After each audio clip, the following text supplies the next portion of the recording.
Hello, I'm Otis Corbitt, and today I want to share a word about serving God as I comment on Romans 12, verses 1 through 21. A basic fact of life is that none of us will live forever, and thus comes the question, who will replace us in our places of service for God? Who will replace Billy Graham? Who will replace James Dobson when he passes? What about the long-serving pastor of your own local church?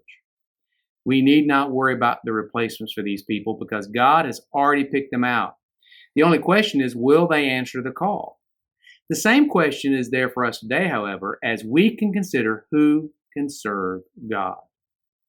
First, God uses people of unconditional surrender. In verses 1 and 3 of our chapter today, Paul said this. He said, I appeal to you, therefore, brothers, by the mercies of God, to present your bodies as a living sacrifice, holy and acceptable to God, which is your spiritual worship. For by the grace given to me, I say to everyone among you not to think of himself more highly than he ought to think, but to think with sober judgment, each according to the measure of faith God has assigned. So what is unconditional surrender? Like skydiving, it is throwing yourself totally into a project, into something. Like the old joke says, if at first you don't succeed, skydiving just isn't for you. And like the early Spanish explorer to America, Cortez, who burned his ships so that his crew would know there's no going back. When we launch ourselves into God's arms, there is no going back. And we need to do this because we really can't add anything to God's plan. We're like a drowning man who should stop fighting and let the lifeguard save him. So we also should throw ourselves into God's arms and surrender to Him. So what areas do we need to surrender to God? We need to surrender our bodies. We need to do what is right. We need to surrender our minds. We need to think right thoughts. We need to surrender our will. We need to decide right things. Our relationship to God is not a buffet line, but a banquet meal. Everything is on our plate in our relationship with God. Next, God uses people who are willing to be corrected.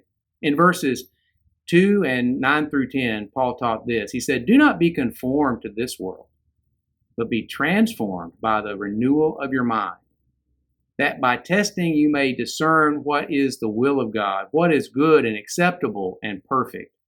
Let love be genuine. Abhor what is evil. Hold fast to what is good. Love one another with brotherly affection. Outdo one another in showing honor. We must be willing to have our attitudes corrected. Arrogance is distasteful and defeating, and we all know arrogant people like the fellow who said, I thought I was wrong once, but I was mistaken. Paul taught that such people are of little use to God. So we must also, however, be willing to have our worldview corrected. The classic view says that the Creator is truth. The modern view says that the creation is truth. The postmodern view says that the creature is truth. A good illustration of these worldviews is found in a story about 3 baseball umpires. The first umpire said this. He said, there are balls and strikes, and I call them as they are.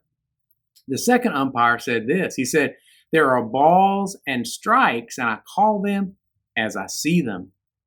And the third umpire said something totally different. He said this, there are balls and strikes, but they are nothing until I call them. You see the difference in those worldviews? We need to know that truth is found only in God's revelation to us, in the Creator. God is the truth we need to find and to cherish. And true wisdom is seeing the world through God's point of view. Finally, we also must be willing to have our relationships corrected. Our arrogance and our wrong worldview damage relationships. Once we get our own spiritual condition sorted out, however, then we can correct our relationships. We really can't do it before we're corrected by God, but we must do it after. And this is what Paul tells us in verses 9 through 18. This is what it looks like. Let love be genuine. Abhor what is evil. Hold fast to what is good. Love one another with brotherly affection. Outdo one another in showing honor. Do not be slothful in zeal. Be fervent in spirit. Serve the Lord.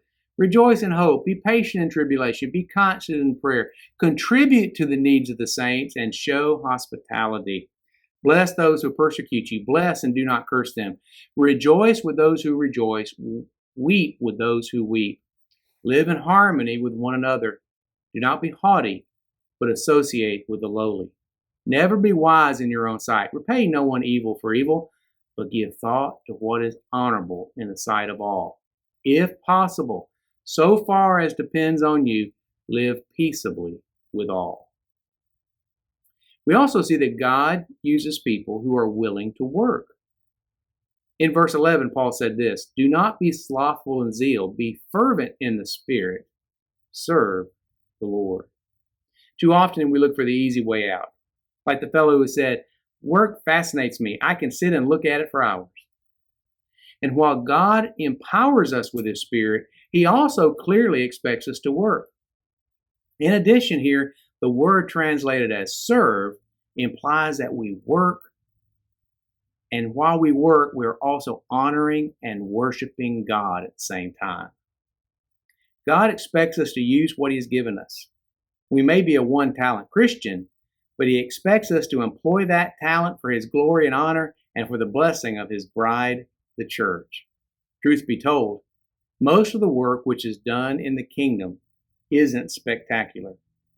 Little of it is heroic. And the vast majority is much more like when Jesus washed the disciples' feet than when He cleansed the temple.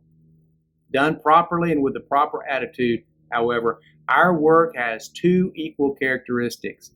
It is diligent, earnest, and well done. It's also fun and rewarding. So what's not to like?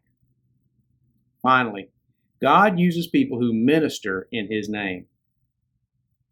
In verses 20 and 21, Paul urges us to love people the way that God does. He says, to the contrary, if your enemy is hungry, feed him. If he is thirsty, give him something to drink. For by doing so, you will heap burning coals on his head. Do not be overcome by evil, but overcome evil with good. If we bow our will to God, He will transform us into powerful people. He will make the weak person strong, and He will make the strong person into an appealing person. Once God transforms us, then He can use us. We can go in His name and power to serve everyone, even our enemies. We go out with the good in our hearts and lives to overcome evil. So in conclusion, I want us to consider some people in the Bible that served God. Moses was a stuttering murderer who worked as a shepherd on the backside of the desert. Rahab was a harlot. David was a humble shepherd boy. Mary was a insignificant teenage single mother. Peter was a rough, untutored fisherman. Matthew was a traitorous tax collector. And Paul was a bitter, legalistic Pharisee. And yet God used all of these people and more. He will also use us as well, if we only let Him. Thanks for watching. I'll be back soon with some more words we can consider together. Every blessing. I'm Otis Corbitt.